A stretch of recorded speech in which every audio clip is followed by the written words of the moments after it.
देश का अगला राष्ट्रपति कौन होगा, इस रेस में सबसे आगे चल रहे नेताओं के नाम भी हम आपको बताएंगे। लेकिन उससे पहले आपको बता दें कि अगले राष्ट्रपति और उपराष्ट्रपति को लेकर सत्ता पक्ष की ओर से आज पहली बार एक गंभीर पहल शुरू हो गई।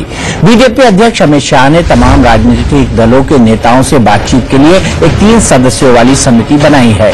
इस समिति में केंद्रीय मंत्री राजनाथ सिंह, केंद्रीय वित्त मंत्री अरुण जेटली और केंद्रीय शहरी विकास और सूचना प्रसारण मंत्री वेंकैया नायडू शामिल हैं।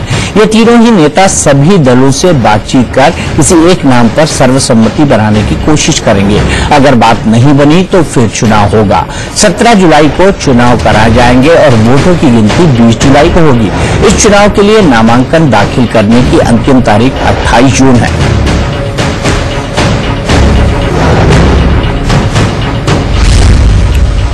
दरअसल 24 जुलाई को राष्ट्रपति प्रणब मुखर्जी का 5 साल का कार्यकाल खत्म हो रहा है। उससे पहले नए राष्ट्रपति पर आम सहमति बनाने या फिर चुनाव से जुड़ी प्रक्रिया को पूरा कर लेना जरूरी है।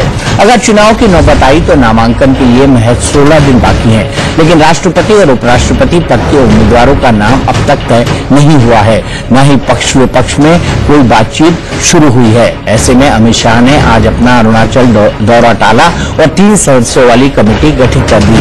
अमित शाह दिल्ली में ही मौजूद रहेंगे ताकि विपक्ष के साथ होने वाली बातचीत को लेकर ये तीनों सदस्य उनसे सलाह मशविरा कर सके। वैसे इस तरह की कमेटी हर बार बनाई जाती है। जानकारों की माने तो इस तरह की कमेटी की कोशिश होती है कि वो बिना अपने पत्ते खोले दूसरे पक्ष के नाम की जानकारी हासिल कर ले।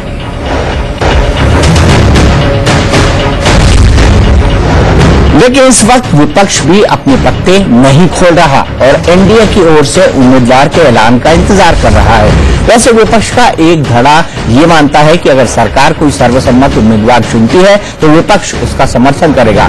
हालांकि सोनिया गांधी ने राष्ट्रपति और उपराष्ट्रपति चुनाव को लेकर इस महीने की शुरुआत में विपक्षी पार्टियों के 10 सदस्यों वाले उपसमूह का गठन किया है।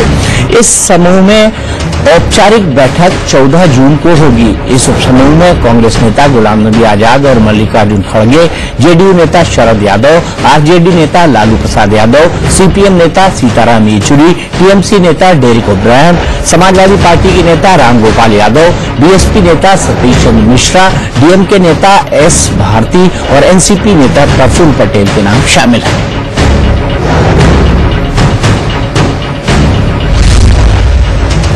और अब बात राष्ट्रपति की रेस में सबसे आगे चल रहे चेहरों की। सूत्रों की माने तो प्रधानमंत्री नरेंद्र मोदी इस बार दलित या आदिवासी कार्ड खेल सकते हैं। इस लिहाज से राष्ट्रपति पद के लिए केंद्रीय मंत्री थावरचंद गहलोत का नाम सबसे आगे चल रहा है। गहलोत दलित है, पीएम मोदी के साथ ही संघ के करीबी है और अनुभवी भी। थावरचंद गहलोत के बाद झारखंड की राज्यपाल द्रौपदी मुर्मू का नाम भी रेस में आगे चल रहा है। द्रौपदी मुर्मू संवैधानिक पद पर है, महिला होने का लाभ उन्हें मिल सकता है और अनुसूचित जनजाति से भी आती हैं।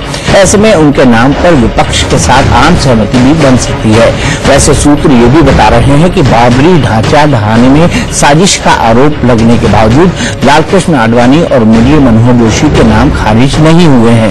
बीजेपी की कोशिश है कि इनमें से किसी एक नाम पर आम सहमति बन जाए। अगर चुनाव की नौबत आई तो स्पष्ट संकेत है कि एनडीए ने जरूरी आंकड़ा जुटा लिया है।